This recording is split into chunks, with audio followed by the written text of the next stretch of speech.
Hello friends, कैसे हैं आप सभी लोग। आई होप आप सब लोग बिल्कुल ठीक होंगे। चलिए शुरू करते हैं आज की करंट अफेयर्स की क्लास। सबसे पहले देख लेते हैं कल का प्रश्न जो कि हमने आप सभी से पूछा था। प्रश्न है कि विश्व प्रेस स्वतंत्रता दिवस प्रतिवर्ष कब मनाया जाता है। विश्व प्रेस स्वतंत्रता दिवस प्रतिवर्ष यानी हर साल कब मनाया जाता है। 2 मई को, 3 मई को, 4 मई को या फिर 5 मई को। तो ये जो विश्व प्रेस स्वतंत्रता दिवस है जो हर साल मनाया जाता है, ये मनाया जाता है 3 मई को। ठीक है, तो राइट आंसर 3 होगा।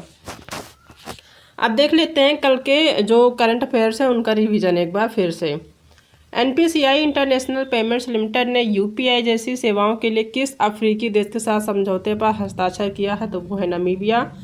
जेरेमिया मनेले को हाल ही में किस देश का प्रधानमंत्री नियुक्त किया गया है। तो वो है सोलोमन द्वीप। हाल ही में किसे सरकार द्वारा प्रतिष्ठित नवरत्न का दर्जा मिला है। तो वह है इरेडा।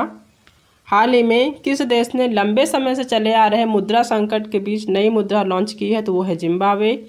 हाल ही में भारतीय नौसेना ने पनडुब्बी रोधी मिसाइल सिस्टम का सफल परीक्षण किया है। वो कहाँ है। तो किया है ओडिशा में। आरबीआई के डिप्टी गवर्नर टी रविशंकर का कार्यकाल कितने वर्ष के लिए बढ़ाया है। तो 1 साल के लिए। हाल ही में किस देश में रुआंग ज्वालामुखी फटा है। तो वो है इंडोनेशिया, जो कि 1 सप्ताह में 2 बार फटा है। 2 सप्ताह में 2 बार फटा है। ठीक है। हाल ही में किसने सैट के पीठासीन अधिकारी के रूप में कार्यभार संभाला है। तो वो है पीएस दिनेश कुमार। प्रसिद्ध कलाकार सुब्रमण्यम धारेश्वर का निधन हो गया। वो किस शैली के गायक थे। तो वो है यक्षगान। यक्षगान कहाँ का लोक नृत्य है। तो यह है कर्नाटका का। अंतर्राष्ट्रीय शतरंज महासंघ ने किस भारतीय को ग्रैंड मास्टर की उपाधि से सम्मानित किया है। तो वो है वैशाली रमेश बाबू, जो कि डी गुकेश की बहन है। ठीक है। आप देख लेते हैं आज यानी कि 7 मई के कुछ इंपॉर्टेंट करंट अफेयर्स के क्वेश्चन। सबसे पहले देख लेते हैं पहला क्वेश्चन कि हाल ही में यूनिसेफ इंडिया ने किसे अपना एम्बेसडर बनाया है। यूनिसेफ इंडिया ने किसे अपना ब्रांड एम्बेसडर बनाया है। क्या वो कैटरीना कैफ है, करीना कपूर है, रिया सेन है या है विद्या बालन। तो वो कौन है। वो है करीना कपूर। करीना कपूर को यूनिसेफ इंडिया ने अपना ब्रांड एम्बेसडर बनाया है। और आप सभी को पता होगा करीना कपूर क्या है, एक अभिनेत्री हैं। ठीक है। नेक्स्ट क्वेश्चन है कि हाल ही में कहाँ के वैज्ञानिकों ने 90 मिलियन वर्ष पुराना शाकाहारी डायनासोर खोजा है। वैसे तो जो डायनासोर होते हैं वो मांसाहारी या फिर सर्वाहारी होते हैं, लेकिन अभी हाल ही में जो एक डायनासोर खोजा गया है वो क्या है, वो शाकाहारी है। तो कहाँ पे खोजा गया है। मैक्सिको में, अर्जेंटीना में, मिस्र में या फिर भारत में। तो ये कहाँ खोजा गया है। ये खोजा गया है अर्जेंटीना में, जो कि एक शाकाहारी डायनासोर है।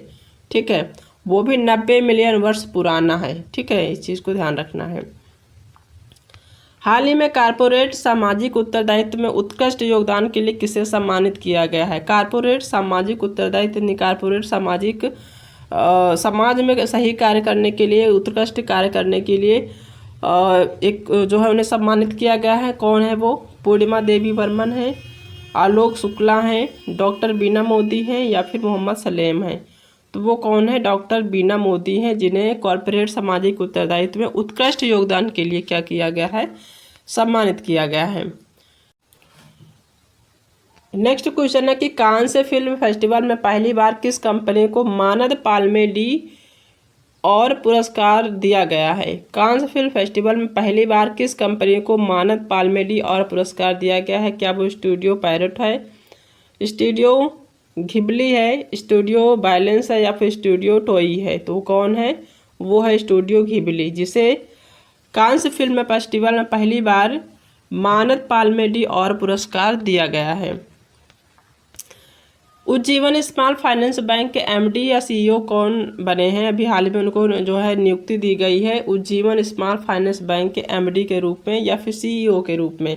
तो वो कौन है। संजीव नौटियाल हैं, अमिताभ चौधरी हैं, एमवी राव हैं या फिर अनीश शाह हैं।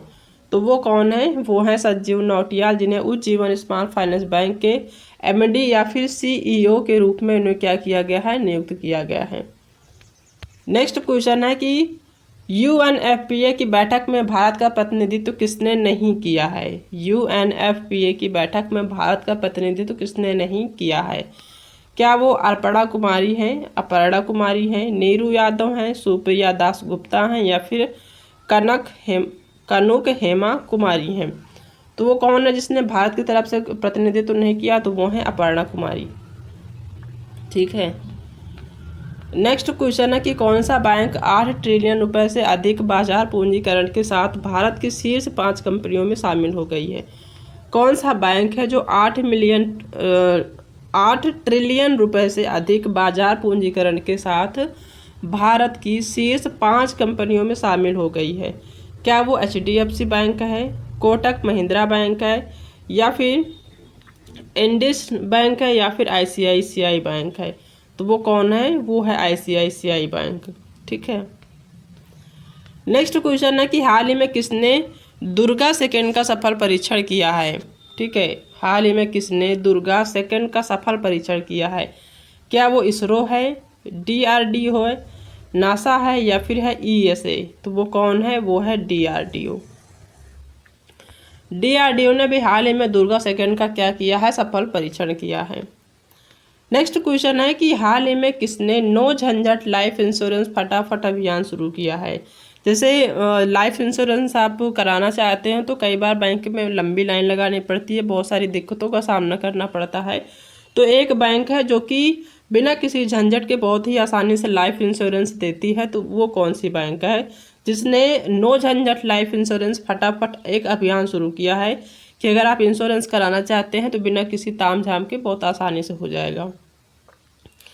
क्या वो ICICI लाइफ है, बजाज एलियंज है या फिर LIC है या फिर HDFC लाइफ है। तो कौन है, HDFC लाइफ है। ठीक है, D ऑप्शन सही हो जाएगा।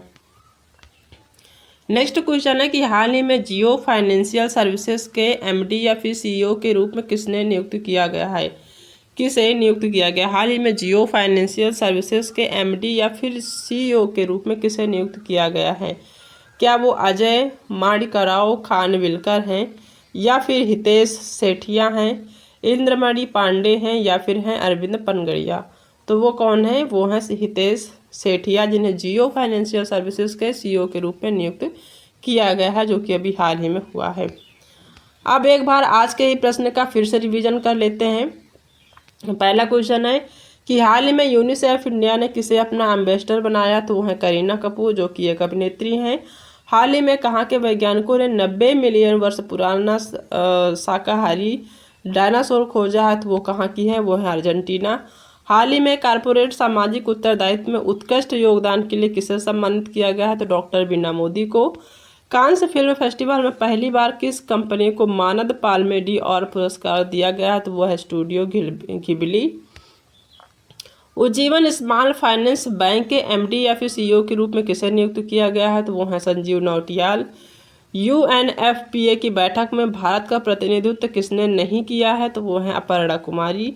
कौन सा बैंक है जिसने 8 ट्रिलियन रुपए से अधिक बाजार पूंजीकरण के साथ भारत की शीर्ष 5 कंपनियों में वो शामिल हो गई है। तो वो है ICICI बैंक।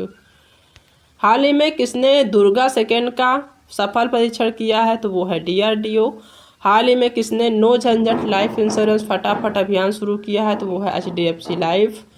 जियो फाइनेंशियल सर्विस के MD या CEO के रूप में किसे नियुक्त किया गया है। तो वो हैं हितेश सेठिया जो हैं वो फाइनेंशियल सर्विस के MD या फिर CEO के रूप में अभी हाल ही में नियुक्त किए गए हैं। ठीक है, तो ये हैं क्वेश्चन जो कि हमने आज के ही क्वेश्चन का रिवीजन किया है। आप देख लेते हैं आज का प्रश्न, जिसका आंसर आप सभी को कमेंट में देना है। आज का जो प्रश्न है वो ये है कि किस देश में G7 शिखर सम्मेलन 2024 का आयोजन किया जाएगा। किस देश में G7 शिखर सम्मेलन 2024 का आयोजन किया जाएगा, उस देश का नाम बताना है। हिंट के लिए हम आपको 4 ऑप्शन देते हैं, जिसमें पहला ऑप्शन है इटली, दूसरा है ब्राज़ील, तीसरा है रूस और चौथा है फ्रांस। इन 4 ऑप्शन में से कोई एक ऑप्शन सही है। जो भी सही है उसको क्या करना है, कमेंट में आपको लिख के बताना कि इस क्वेश्चन का ये आंसर सही है। क्वेश्चन एक बार फिर से देख लीजिए, किस देश में G20 शिखर सम्मेलन 2024 का आयोजन किया जाएगा। ये 4 ऑप्शन है, इसमें से आपको सही आंसर बताना है। ठीक है, तो ये आज के करंट अफेयर्स के क्वेश्चन है जो कि हमने आज की क्लास में डिस्कस किए हैं। आई होप कि आप सभी को आज की जो क्लास है वो पसंद आई होगी। अगर आज की क्लास पसंद आई है तो वीडियो को लाइक करिएगा, अपने दोस्तों में भी शेयर कर दीजिएगा। अगर आप चैनल पर पहली बार आए हैं तो चैनल को सब्सक्राइब करना बिल्कुल भी मत भूलिएगा। मिलते हैं नेक्स्ट क्लास में एक नए टॉपिक के साथ, तब तक अपना ध्यान रखिएगा।